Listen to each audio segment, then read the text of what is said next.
नाज़रीन करम, इस वक्त पाकिस्तान का सियासी मंजरनामा मुकम्मल तौर पर तब्दील हो चुका है। रजीम चेंज ऑपरेशन को अब तक सबसे बड़ा झटका लग चुका है और अब बहुत सी चीज़ें वाज़ेह होती जा रही हैं, बहुत सी धुन छटती जा रही है और बिल्ली थैले से बाहर आ नहीं रही बल्कि बिल्ली थैले से बाहर आ चुकी है। एक जानब तो जनरल फैज़ हमीद एक मरतबा फिर से एंट्री दे चुके हैं और इनकी एंट्री किसने करवाई है ये इससे भी ज़्यादा दिलचस्प है, जबकि पाकिस्तानी अफवाज के सिपा सलार को अवाम के कटहरे में तहरीक इंसाफ ने नहीं बल्कि इस्टेब्लिशमेंट ने सबसे बेहतरीन ताल्लुकात रखने वाली शहबाज शरीफ की टीम चढ़ दौड़ी है। लेकिन इस मामले में बड़ी डेवलपमेंट्स हैं। चीनी मीडिया किस तरह इमरान खान की जीत को मना रहा है, मरियम नवाज़ ने खतरे की घंटी बजा दी है और हम समझते हैं मरियम नवाज़ ने जिसका इंदिया दिया है इसको नज़रअंदाज नहीं किया जा सकता, क्योंकि छोटा से फ़ायदा देकर इलेक्शन कमीशन कोई बड़ी वारदात तो नहीं डालने वाले। जबकि 22 तारीख को परवेज़ इलाही को इलेक्शन हरवाने के लिए एक घिनौना मनसूबा बनाया गया, इस पर बदमाशों की तरह वावेला भी किया जा रहा। आज की वीडियो में अभी तक के सियासी मंजरनामे को मुकम्मल तौर पर रखा जाएगा। नाज़रीन, इमरान खान ने एक मरतबा फिर जीतने के बाद इलेक्शन कमीशन को निशाने पर रखा है। यानी पहली बार जीतने वाली टीम कह रही है कि धांधली बहुत हुई है, मार्जिन कम मिला है, शायद पीटीआई 18 सीटें हासिल करती, पीटीआई 25 से 30 हज़ार वोट ज़्यादा लेती। लेकिन इतलात ये हैं कि इमरान खान को पता है कि अंदर खाते हुआ क्या है। नून लीग के इजलास में एक रिपोर्ट पेश की गई है जिसमें शिकस्त की दिलचस्प वजूहात पेश की गई हैं। इस रिपोर्ट में बाकायदा तौर पर पाकिस्तानी सियासत से चंद लोटों का खात्मा हो चुका है, बाकी अवाम अदालत एक बार फिर से फैसला दे देगी। अब हुआ यह है कि इस पूरे मामले में राना सनाउल्लाह ने हर हलके के हवाले से अलग अलग रिपोर्ट पेश की। बुनियादी तौर पर पहला पॉइंट यह है कि हलकों में लीगी कारकुनों ने यानी कि नून लीग के अपने लोगों ने लोटों को दिल से कबूल नहीं किया। मुकम्मल तौर पर किसी ने भी इनकी जीत के लिए जान नहीं लड़ाई। इस सब के अंदर अब इन लोगों ने मान लिया है कि जो महंगाई का जिन बेकाबू था और यहाँ तक कि 2 दिन पहले इलेक्शन से 18 रुपये ने अवाम को गुस्सा दिला दिया है कि नून लीग ने क्या समझा है कि हम पागल हैं कि अब इनकी सियासी चाल को ना देख लें। यानी 2-4 सहाफ़ियों वाली पॉलिसी और धोखा फरेब अवाम अब समझ चुकी है। दोस्तों, इस सारे मामले के अंदर हम आपको बता दें कि अब मरियम नवाज़ ने खतरे की घंटी बजाई है और हम ज़ाती तौर पर समझते हैं कि ये ख़तरा पाकिस्तान तहरीक इंसाफ को भी है। यानी जो ममनुआ फंडिंग केस के ऊपर जहां पीटीआई कहती है कि सब जमातों का फैसला एक साथ करें, वो एक नंगी तलवार पीटीआई पर लटकाई हुई है। इसमें पाकिस्तान तहरीक इंसाफ को मुकम्मल तौर पर ख़त्म किया जा सकता है। यानी पार्टी ख़त्म, यानी तमाम MPs और तमाम MNAs ख़त्म, यानी सब ख़त्म हो जाएगा। पीटीआई नया इंतखाबी निशान लेकर दोबारा इक़्तिदार में आ सकती है। इसमें वो दोबारा ज़्यादा मेजॉरिटी से जीत सकते हैं। लेकिन मरियम नवाज़ ने इंदिया दे दिया है, इलेक्शन कमीशन से नया मुतालबा है। इन्होंने अपनी ही सीटों पर जीतने के हवाले से पीटीआई को जीतने की खुशी नहीं मनानी चाहिए। हालांकि इसे नहीं मालूम कि असल में नशिस्तें तो आज़ाद की थीं। मरियम नवाज़ ने कहा है कि इलेक्शन कमीशन का खौफ पीटीआई पर है। इलेक्शन कमीशन ऑफ पाकिस्तान को जल्द फैसला सुनाने के लिए कहा गया है और इस हवाले से भी इतलात हैं कि यह हो सकता है। जबकि दूसरी जानब मरियम नवाज़ की ज़ेर सदारत इजलास हुआ, इसमें बहुत सी चीज़ें डिस्कस हुई हैं। इसमें प्रेशर बरकरार रखने पर सब मुतफिक हुए हैं, वो चाहे X या Y पर है या चाहे वो इनडायरेक्टली किसी और पर है। लेकिन इस सब के अंदर हम ये बता दें कि पहले दिन से ही शोर था कि इमरान खान जनरल फैज़ को आर्मी चीफ लगाना चाहते हैं। अब देखें, जावेद लतीफ़ जनरल फैज़ के मामले पर बोल चुके हैं।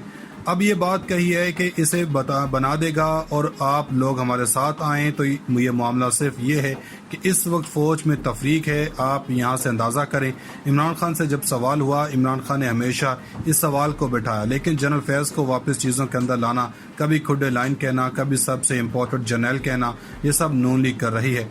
हम तो ज़ाती तौर पर समझते हैं कि पाक फौज के तर्जमान जिस तरह से बेहतरीन अंदाज में सारे प्रोपोगंडे को शिकस्त देते रहे, इस प्रोपोगंडे पर भी वो जावेद लतीफ़ ने प्रेस कॉन्फ्रेंस की। मरियम नवाज़ और नवाज शरीफ ग्रुप को लॉन्च कर दिया गया, इसको रोकना होगा। इस सब के अंदर एक बड़ी दिलचस्प चीज़ हुई है।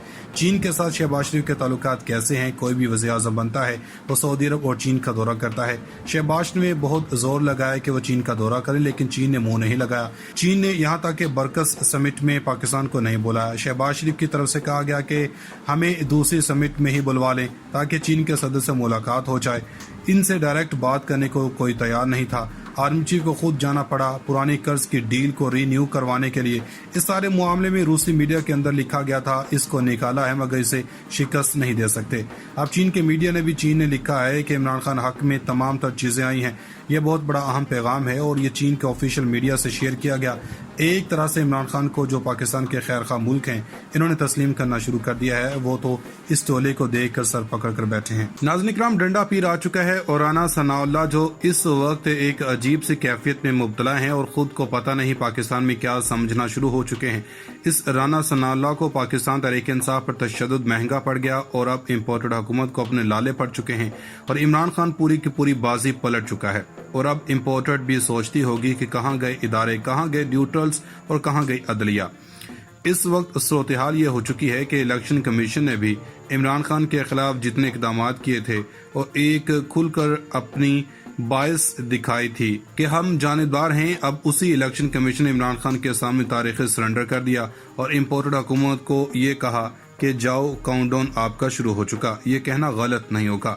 کچھ اہم ڈیولپمنٹس ہیں، لیکن اس سے پہلے آپ کو بتا دیں کہ ہر گزرتا دن اس امپورٹڈ حکومت کی طرف سے عمران خان کے بیانیے کو سچ ثابت کرنے کا دن ہے۔ ہر گزرتے دن کے ساتھ عمران خان سرخرو ہوتا جا رہا ہے اور ہر گزرتے لمحے کے ساتھ عمران خان کی ہر وہ پالیسی جس پر تنقید کی گئی اس کی انڈائریکٹ تعریف کرنے پر مجبور ہو رہے ہیں اور وہی سب کچھ کرنے کی سوچ رہے ہیں جو کپتان کرتا تھا۔ وزیر خزانہ مفتاح اسماعیل نے پاکستان پر روسی تیل پابندی نہ ہو تو یقیناً ہم خرید لیں گے۔ بھائی ان سے پوچھیں کہ بھارت پر کون سی پابندیاں لگی ہیں؟ یہ زبانی پابندیاں ہوتی ہیں، وہ ان کے ساتھ ٹریڈ کر رہا ہے، لیکن شرط یہ ہے کہ وہ ملک آزاد ہو۔ اور اس وقت یہ وہی باتیں کر رہے ہیں کہ ہمیں گندم بھی خریدنی پڑ سکتی ہے کیونکہ ملک نہیں چلنا۔ عمران خان جو باتیں کر رہا تھا وہ اپنی قوم کے لیے کر رہا تھا۔ پیوٹن اس کے مامے کا بیٹا تھوڑی ہے، وہ اپنی قوم کے لیے گیا تھا۔ اب حکومت عمران خان کی پالیسی کو بھی ٹھیک ثابت کرے گی۔ ناظرین اکرام، ڈنڈا پیر آ چکا ہے اور رانا ثناء اللہ جو اس وقت ایک عجیب سی کیفیت میں مبتلا ہیں اور خود کو پتہ نہیں پاکستان میں کیا سمجھنا شروع ہو چکے ہیں۔ اس رانا ثناء اللہ کو پاکستان تحریک انصاف پر تشدد مہنگا پڑ گیا اور اب امپورٹڈ حکومت کو اپنے لالے پڑ چکے ہیں اور عمران خان پوری کی پوری بازی پلٹ چکا ہے اور اب امپورٹڈ بھی سوچتی ہوگی کہ کہاں گئے ادارے، کہاں گئے نیوٹرلز اور کہاں گئی عدلیہ۔ اس وقت صورتحال یہ ہو چکی ہے کہ الیکشن کمیشن نے بھی عمران خان کے خلاف جتنے اقدامات کیے تھے اور ایک کھل کر اپنی باعث دکھائی تھی کہ ہم جانبدار ہیں، اب اسی الیکشن کمیشن نے عمران خان کے سامنے تاریخ سرنڈر کر دیا اور امپورٹڈ حکومت کو یہ کہا کہ جاؤ کاؤنٹ ڈاؤن آپ کا شروع ہو چکا۔ یہ کہنا غلط نہیں ہوگا۔ کچھ اہم ڈیولپمنٹس ہیں، لیکن اس سے پہلے آپ کو بتا دیں کہ ہر گزرتا دن اس امپورٹڈ حکومت کی طرف سے عمران خان کے بیانیے کو سچ ثابت کرنے کا دن ہے۔ ہر گزرتے دن کے ساتھ عمران خان سرخرو ہوتا جا رہا ہے اور ہر گزرتے لمحے کے ساتھ عمران خان کی ہر وہ پالیسی جس پر تنقید کی گئی اس کی انڈائریکٹ تعریف کرنے پر مجبور ہو رہے ہیں اور وہی سب کچھ کرنے کی سوچ رہے ہیں جو کپتان کرتا تھا۔ وزیر خزانہ مفتاح اسماعیل نے پاکستان پر روسی تیل پابندی نہ ہو تو یقیناً ہم خرید لیں گے۔ بھائی ان سے پوچھیں کہ بھارت پر کون سی پابندیاں لگی ہیں؟ یہ زبانی پابندیاں ہوتی ہیں، وہ ان کے ساتھ ٹریڈ کر رہا ہے، لیکن شرط یہ ہے کہ وہ ملک آزاد ہو۔ اور اس وقت یہ وہی باتیں کر رہے ہیں کہ ہمیں گندم بھی خریدنی پڑ سکتی ہے کیونکہ ملک نہیں چلنا۔ عمران خان جو باتیں کر رہا تھا وہ اپنی قوم کے لیے کر رہا تھا۔ پیوٹن اس کے مامے کا بیٹا تھوڑی ہے، وہ اپنی قوم کے لیے گیا تھا۔ اب حکومت عمران خان کی پالیسی کو بھی ٹھیک ثابت کرے گی۔